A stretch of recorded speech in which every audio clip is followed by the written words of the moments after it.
Bonjour et bienvenue dans notre atelier. La transformation digitale change les codes. Est-ce que rien n'a changé en 10 ans? On pourrait même penser que ça a empiré quand on écoute certaines expériences partagées au sein de l'atelier.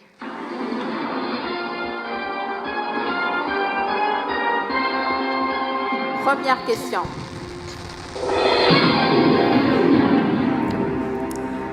En France, quelle est la proportion des femmes dans les études scientifiques et techniques? Supérieure à 50%, inférieure à 30%, entre 30 et 40% ou 50%? Entre 30 et 40. T'es sûr? Oui, fais-moi confiance. La bonne réponse est inférieure à 30%. Super, merci Sonia, t'étais 100% sûre. Hein. Ouais. Bon. La suite. Parmi les femmes qui ont choisi une formation technique, combien décident de quitter cette filière? 1 sur 10, ça arrive. 2 sur 10, il faut dire que ça fait du bien de changer. 4 sur 10, là on sort des statistiques classiques. Ou 9 sur 10, y aurait-il un problème? Ok, B. Ok. C'est votre dernier mot? Ouais. Oui. La bonne réponse est... Réponse C. Le public, il avait raison. Donc, c'est la réponse C. Dès l'âge de 6 ans, les jeunes filles commencent à penser qu'elles sont moins intelligentes, moins brillantes que les garçons. Et même physiquement, les femmes ont tendance à se dévaloriser. Et elles commencent à se dévaloriser très très tôt, hélas, et ça continue à l'âge adulte. Elles subissent en fait les conditionnements sociétaux qui affectent leur confiance en elles. Et très vite, elles se sentent moins jolies, mais ce qui est plus grave aussi, moins capables et moins intelligentes que leurs camarades masculins. Une étude du cabinet du ministre en 2014 a montré que, sans en être conscients, les enseignants interagissaient moins avec les petites filles qu'avec les petits garçons. Et pour finir sur une partie de contenu, au niveau de nos entreprises aussi, beaucoup de contenus sont produits par nos directions de la communication et beaucoup de ces contenus aujourd'hui ne représentent pas vraiment les femmes dans des rôles technologiques ou scientifiques, et tout ceci peut bien sûr être largement amélioré. La série donc, pour laquelle je suis là aujourd'hui s'intitule Scienceuse. Elle raconte la vie des grandes femmes scientifiques à travers l'histoire. En 1979, le nom Ada fut donné en son hommage à un langage informatique. Cette série, elle est venue par la réalisatrice de la série, Nadja Hanan, qui a eu l'envie de devenir réalisatrice en apprenant un jour que les premiers courts-métrages avaient été réalisés par des femmes. Et elle se demandait comment ça se passait pour les scientifiques. Alors une petite pensée pour moi quand tu prends un RER, un train corail ou un TGV? C'est important aussi de le faire parce qu'Internet, c'est un lieu où être une fille, avoir de l'humour, ou être une fille qui réfléchit, ou les deux, n'est pas forcément toujours facile. Marion Séclin, qui est la youtubeuse, qui incarne cette série, elle a été victime de la plus grande campagne de sexisme digital en France, je pense, de toute l'histoire, puisqu'en 6 mois, elle a reçu plus de 20 000 messages de haine sur tous les réseaux sociaux.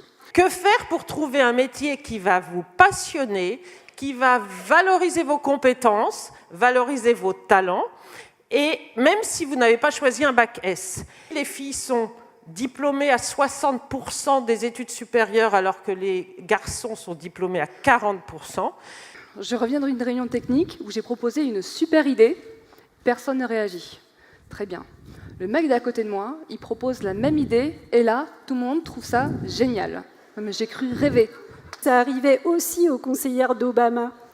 Et elles ont trouvé la parade. Ça consiste à se serrer les coudes et à se la jouer collectif entre femmes. C'est-à-dire, dans ta réunion, quand une femme prend la parole pour émettre une idée importante, eh bien, la seconde à parler reprend l'idée et rappelle qui l'a émise. Et dans ce cas-là, ça évite que des hommes un peu indélicats s'approprient trop facilement l'idée de femme. Ouais, ça me paraît pas mal comme manip, là, mais il faut être plusieurs. C'est vrai.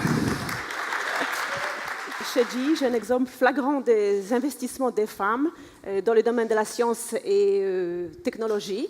Donc, la fabrication d'un nouveau mammographe qui s'appelle Pristina. Ce mammographe est au profit des femmes. Il est fabriqué sur une ligne Moving Line qui est gérée par Laurence Orion.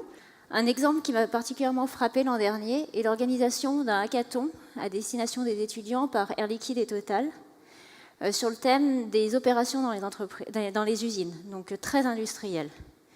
Sur les 346 étudiants, 42% d'étudiantes. Ils m'ont expliqué qu'au-delà de recruter dans les écoles d'ingénieurs, ils étaient allés voir dans les écoles de design et de biotechnologie.